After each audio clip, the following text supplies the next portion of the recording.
Hey, I'm Jonathan from Israel. In the context of saying I'm Jonathan from Israel and I'm just Jonathan, it has a heavy significance to say that you are from Israel, and you don't always feel like saying it. Okay, my name is Dunya. Well, I introduced myself back when I arrived at college as an Arab student from Israel. With time I understand I want people to look at me and to get to know me only as Jonathan first, without the context of my country. I try to explain to people what does it mean to be a Palestinian who lives in Israel, because for people it's Israel and Palestine, and you can't be a Palestinian inside of Israel. So it's very important to me to define myself like that.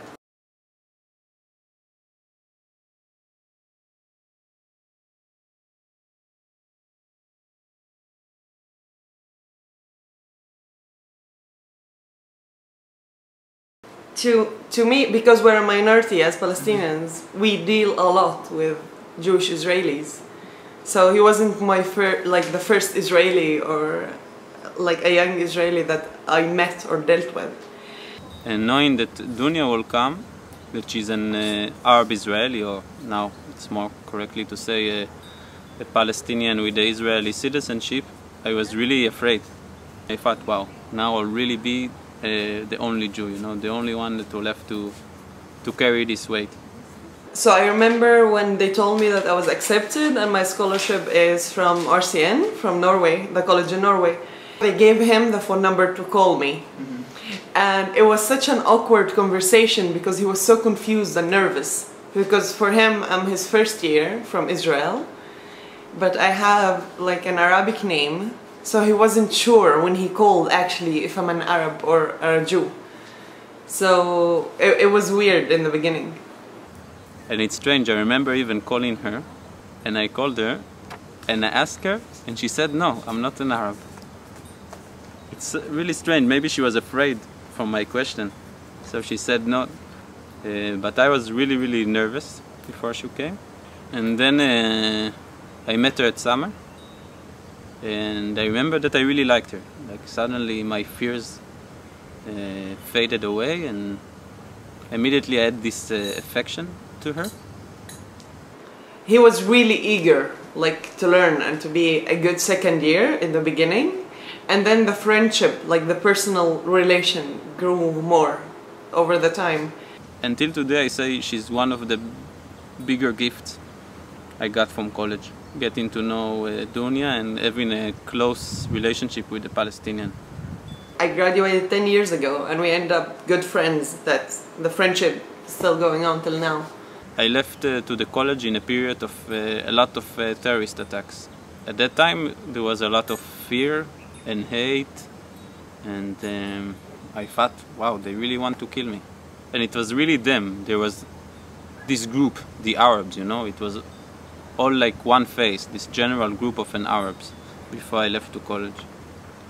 I never actually said it, like out loud to him, but I think that the friendship with me as a Palestinian in Israel really helped him actually evolve as a person. And with college, not only through meeting Dunya, also Haifa, which was from Jenin, a Palestinian girl, and Hassan. Also other Arabs in the college. Suddenly it was not a group anymore. It became faces, it became people. It changed a lot, it changed everything about the way I see this conflict. Living in Jerusalem actually changed me a lot. Every morning when you wake out of your house, the reality in Jerusalem just slaps you on the face and wakes you up. And you're like, no, the occupation is here, deal with it.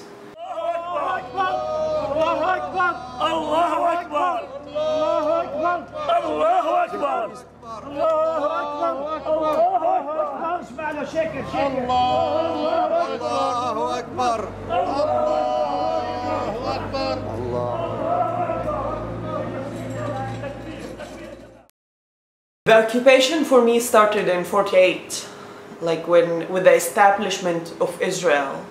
it was like, well, yeah, there was this UN resolution of dividing the land between Palestinians and Jews. So 80% of the people, almost 80% or even more, were Arab Palestinians, and the rest were Jewish. So why would you divide it half in half? I don't feel it belong to Jews. I feel it belong to both. I think it's mine as it is belong to Palestinians. They always have conversation with Arabs, and they always ask me where I'm from. And I say I'm from Israel. They ask, no, but where are your parents from? And I say they're from Israel.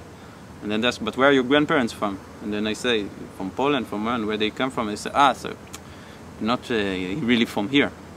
And I get annoyed. Because for me, it's not a matter of how many generations it is, you know. This is the only land I have. It's the only passport I have. It's my mother tongue language. They speak it only here. It's the landscape I know. It's my place. As much as it's their place. Not more, but not less. According to Israel, because it's defined as a Jewish state, every Jew that neither him or his father or his grandfather or his great-great-grandfather weren't born here, they have the right to come, and the minute they step out of the plane, they can have an Israeli citizenship. And someone who fled from Haifa or from Akko during the war of 48, and he's still living, and he's like a 70, 80 years old man, and he's still living in a refugee camp in south of Lebanon or in Syria, they can't come back to their homes.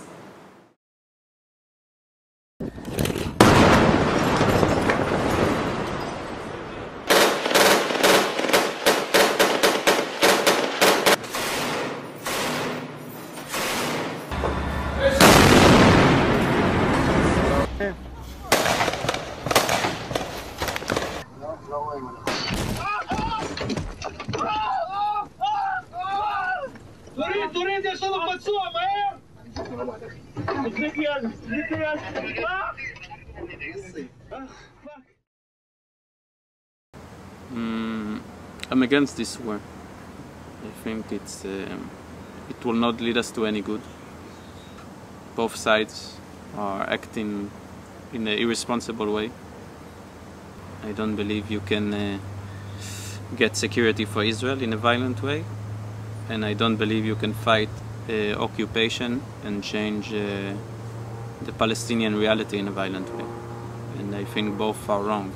Both are really destructive, because they create more war, more fear, more violence. So I wouldn't say violence, I would call it resistance. Like, people living under occupation, they should fight that occupation with every mean. If they want to build a better future for them, for the children, they have to accept reality as well, accept the fact that I'm here and I have a right to be here. I understand the fear that they have, and I understand that disaster that happened to them in Europe and Nazi Germany, and I understand the Holocaust, and my heart goes out to the people who suffered there. What I do not understand is, how can you go through such a catastrophe and then cause someone else the same catastrophe? I don't see the fact that me living inside of Israel before the 67 war, I don't see it as an occupation. I see there was a war, things happened, things changed, reality changed. Now there is Jewish people living here as Palestinian with Israeli citizenship, and that's the reality here. What I don't get either is, why should Palestinians pay the price of what happened in Germany? Why should my grandfather and his relative flee their homes in 48 because a few years ago there was the Holocaust? I feel like this happened, we need to move on. What I see as the occupation is things that are being done wrongly now, still, today, every day, in a Palestinian life, as Palestinians that live in the West Bank or Gaza. I feel this place is not going to a good direction. I feel there are more and more extremists and more hate and more and more people on both sides stuck in their position, not willing and not understanding that in order to live together we have to compromise. I'm annoyed that people, as they see the necessity to criticize Israel, which I completely understand, don't criticize Hamas together using violence. Because for me it's the same. It's violent and violent. I'm with them in the fight for ending the occupation. I believe that the solution is like a one state, a binational state for everyone. But I believe there's no other solution. So when we have a one binational state, I was born here and Jonathan was born here, so it would be like full citizens in one state. So it could be like when we get to that common ground of what happened actually, when you acknowledge the catastrophe that happened to my grandfather in '48, we could negotiate from there. I would really like to raise my daughter among Arabs and Jews, not noticing that there is a difference, not feeling that there is two groups all the time and you need to identify with one of them. Yeah, I think this place could be a real paradise. I really think it could be a place where people can come and learn from all over the world about two cultures living side by side. But yeah, many times it feels like a far dream. There would be no occupation anymore. There would be no wall, like the separation wall between Jerusalem and the West Bank. It wouldn't be here anymore. It would be one state, a binational state, where everyone lives together in one place, and people from Ramallah in the West Bank could wake up in the morning and decide that they're gonna go to the sea in Jaffa today to eat some fresh fish, and someone from Jerusalem would visit their relatives in Gaza over the weekend, and I would decide to go have dinner with Jonathan, who's a Jew and I'm an Arab, but we both full citizens in one state. I wish that's gonna happen on my lifetime, but I dream of that day, yeah.